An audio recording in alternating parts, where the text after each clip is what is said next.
Reporting on the ICT conference that is taking place here in Egypt that started on the 26th of April and will last till the 29th of April with the participation of many local companies and international companies as well. And we are very pleased to be joined by the general manager of one of the IT companies that are participating in this fair and exhibition and forum as well, Dr. Osama Mustafa. Thank you so much for joining us. Thank you. Dr. Osama, you've got for us today five different applications on Yes. mobiles, right? That's right. Can you tell us more about, first of all, the idea of the application itself? The application itself, it's a combined software that we built for different mobile platforms that provide services to the users. So, for example, we have an application called a legal app, which has the complete Egyptian law, where lawyers, the judge can borrow the law, the Egyptian law, and even search for a certain part. Also, we have a list of all Egyptian courts all over Egypt. But these applications are only developed for mobile phones. Mobile phones, that's right, yes. For the different systems or the different software? But there are four main categories for the mobile apps: the iPhone, Android system, BlackBerry, and Nokia. So that's what our company does, develop an application for different platforms. Yes. And since it's the main topic of discussion among all Egyptians, it's the presidential elections, and you have developed an application for the presidential elections. Would you tell us about it before we get to see the application Sure. on air? This application builds for the crowd actually entries. It's called MORE, which is Mobile Reporter. Here anyone report with text, video, and pictures. Anything can see on the different cities during the election process.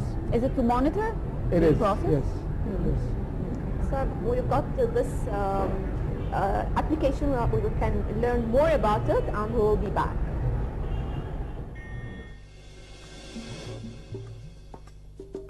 عاوز تبقى مراسل صحفي وتنقل لكل الناس ايه اللي بيحصل حواليك؟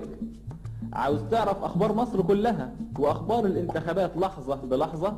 دلوقتي كل ده ممكن تلاقيه في برنامج مور على جميع انواع الموبايلات. برنامج مور متقسم محافظات ودوائر اقسام ولجان علشان تعرف كل اللي بيحصل حواليك. وممكن تكون انت صاحب الخبر وتاخد صورة او فيديو وتخلي كل الدنيا تشوفه. وممكن تعمل شير للخبر على فيسبوك، تويتر، جوجل بلس. وكل ما حطيت اخبار اكتر هينزل اسمك ضمن اهم 10 مراسلين وتفوز بجوائز قيمة. مع برنامج مور الخبر هيوصلك قبل ما تدور عليه لان انت مصدر الخبر.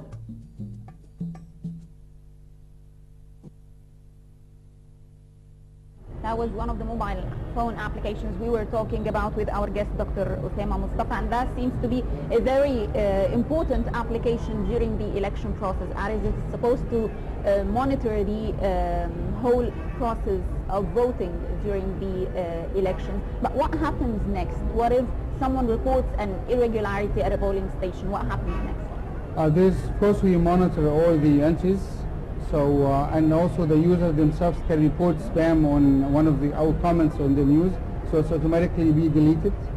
So there's a monitoring of the feeds that comes to the public. I just want to give you a hint about what's happening on the development of mobile apps these days. What's happening is now we have in Egypt 80 million mobile users. About 5 years ago, all the intentions came to mobiles because the large numbers of users around the world, and also the mobile itself, the mobile sets are coming closer to the computer as well. How can we have 80 million mobile users in Egypt when we're a population of 83 million? Report today, I just got the report today, it's 89 million users, mobile users in Egypt. So it's not enough. I mean, I thought just but how is that possible? I'm sorry? How is that possible? In a population of 83 million people? Well, you have to remember some people, they carry 3 phones. So it counts the numbers of users that carry the phones. Also, this counts all how many subscribers that they can bought a SIM card and never use it again. Okay. So they still count it. So, But when it comes to smartphones, there's 20% of the users they carry smartphones, which is we can call phones, can connect to the internet. So still Egypt, we're talking about 16 million mobile users that connected to the internet. In fact, last year, 40% of the people enter the internet, use the internet, were mobile users, not using from their PCs. So all the attentions came to mobiles because of the use, a large number of users, and also the technology on the mobiles itself. Bigger screen, faster process. So for example, Apple, when they started building the App Store, now we have 35 million applications on the App Store. This is to cover all the needs of humanity, actually. We're talking about health sections, entertainment, games. This is why all the software companies, basically in Egypt, they start looking for mobile app solutions for different categories. Even the governments itself is switching what we call e-service government to m-service government. So now we can check all the government process. Instead of using a computer, you can use your mobile. well, talking about the applications, so the first one that you've talked about is that one monitoring the presidential elections. Okay. And you've mentioned that you have 4 more applications. Could you tell us more about it? We actually have about 25 different applications. We're talking today about the legal app applications. This is made especially for the Egyptian market. About a month ago, we have signed a contract with the Information Technology, the Ministry of Communication, building new applications for the tourism. Now we try to push the tourism forward using the technology. So we gathered all the information about Egypt, we put it in one application. So the tourist will be able to download before he comes to Egypt. What's the name of that application? It's called Tour Egypt. This will also be available on all platforms. We have also an e-marketing campaign that we market the applications all over the world. You mean he can look for the places he's going to visit through the mobile, or he will check out about the places? What is the application going to provide him with? Well, this application is giving information, complete information about Egypt. We're talking about the sightseeing places, the historical places in Egypt, a list of all hotels and restaurants and hospitals. When it comes to booking, it needs integration with the hotel systems. We already have this ability, but it's not even now working in Egypt that you can book an hotel through your mobile. It could be, of course. What about the prices of such applications? Actually, all those applications are free. What is the main benefit if all of the applications are free? Well, if we talk about the tourist applications, we already have funded from the Ministry of Communications, so that's why we gave it away free. Same thing with the legal app. It has been done through legal institutions in Egypt, so we gave it free for the users. But when it comes to the election monitoring, we did it as a favor. Each company trying to do its best to serve the country, so we did this for free. But tell us more about the process of starting and brainstorming the idea of an application like the one that has compiled the laws, the Egyptian law.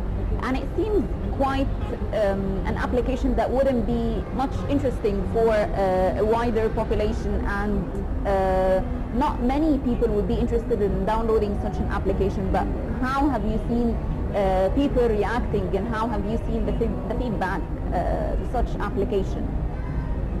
For the legal application, for example, this one is serving actually about 500,000 users, the lawyers, we're talking about the lawyers.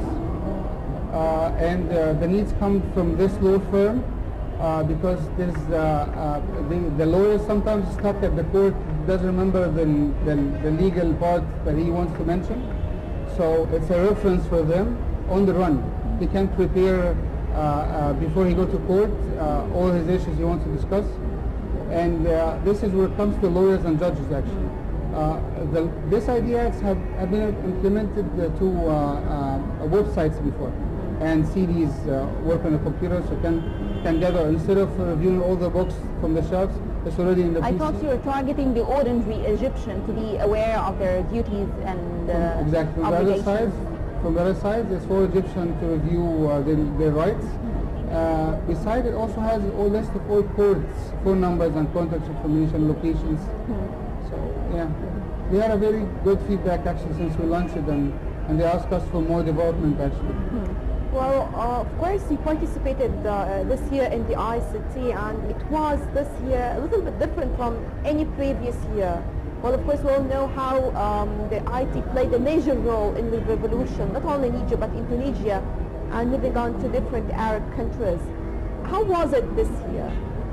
Actually, this year I was surprised because I saw too many foreign companies participated here in Egypt. So it actually reminded me of big exhibitions overseas that also foreign companies are here. In fact, today was a ceremony for awarding winners from about 14 countries. They came to Egypt to be rewarded for their content services they have developed. So this year was foreign companies are coming, and people are very interested in the market. And actually, there is a big focus in Egypt when it comes to developers, because now we are competing India.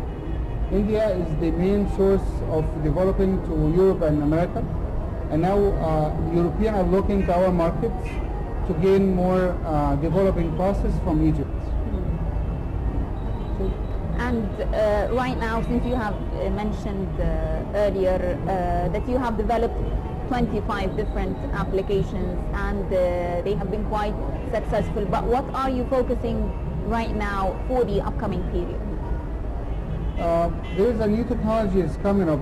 Actually, it has been implemented in Europe and America, which is called NFC, Near Field Communication. Near Field Communication, where you can use your mobile for a complete solutions to buy, to enter a metro station. But you bring in the phone closer to a reader.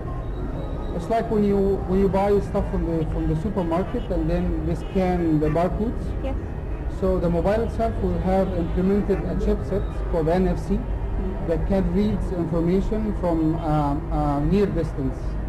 So for example, if you purchase something from... Isn't that already introduced through the mobile cameras? The NFC? Where you take a picture of the product or the barcode and then you get the information through a certain application? But this is a scanning the barcode. If you remember about a few months ago, Google has launched what they call it mobile wallets. So everything in your wallet will be in your mobile. A Visa card, MasterCard, driver license, the reward cards. So everything will move to electronic transaction through mobile. Now, if you purchase something and you need to pay for it, you don't have to use your Visa card. You only use the mobile, bring it closer and pay for it. So now we are working now on this technology. So this might happen here in Egypt. Yeah, well, it's coming up. Okay, so it's going to be something great. Dr. Osama Mustafa, General Manager of an IT company and an ICT exhibitor, thank you very much for joining us, Doctor. Thank you so much. And as we all know, London is getting ready for hosting the Olympic Games, as it has become the only city in the history of the Olympic Games to host it 3 times. The first was in the year 1908 and the second time was in the year 1948. And we're waiting for the London Olympics of 2012. Yasmin Ibrahim will be telling us more.